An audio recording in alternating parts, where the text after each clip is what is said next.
Nami contre Lucci. Oui, c'est un débat qui m'a été demandé par Ange Maline et je vous avoue, ça me surprend. À moins que ce soit un prank et dans ce cas-là, bah tant pis, ça a été demandé, on va le faire. Mais attention, j'en vois déjà venir un. S'il y en a qui veulent s'amuser à me faire des robines contre Barbe Blanche Prime, bah je vais pas le faire. Enfin bref, faisons l'analyse sérieusement. Bah déjà en termes de capacité physique, je pense qu'il y a aucun débat. C'est Rob Lucci qui va prendre le point. Le gars a réussi à échanger beaucoup de coups avec un Zoro avec ses 3 sabres et en utilisant un peu de haki. Même si c'est vrai, il a utilisé aucune attaque spéciale, enfin il en a utilisé une et ça a été fini. Mais je pense déjà que Nami face à Zoro avec un seul sabre se fait complètement taillader. En plus, on l'a vu en termes de résistance, Lucci a encaissé l'attaque et était quand même debout. Sa force de volonté était tout simplement incroyable. Et aussi en vitesse, il a plutôt impressionné Luffy Gear 5. C'est sûr qu'en capacité physique, Lucci est largement au-dessus. En intelligence, je vais peut-être partir un peu avec Nami. Parce que Lucci, parfois, il semble intelligent avec son air sérieux, mais c'est un abruti ce mec.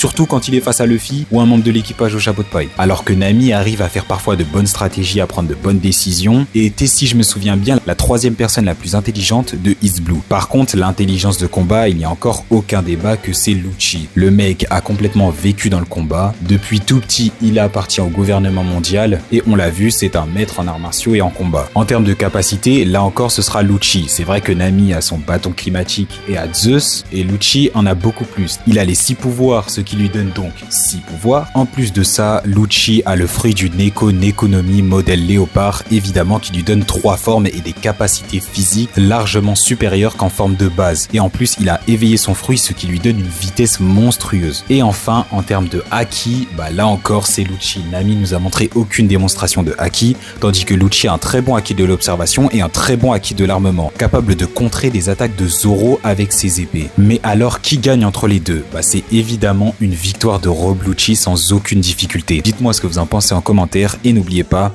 abonnez-vous.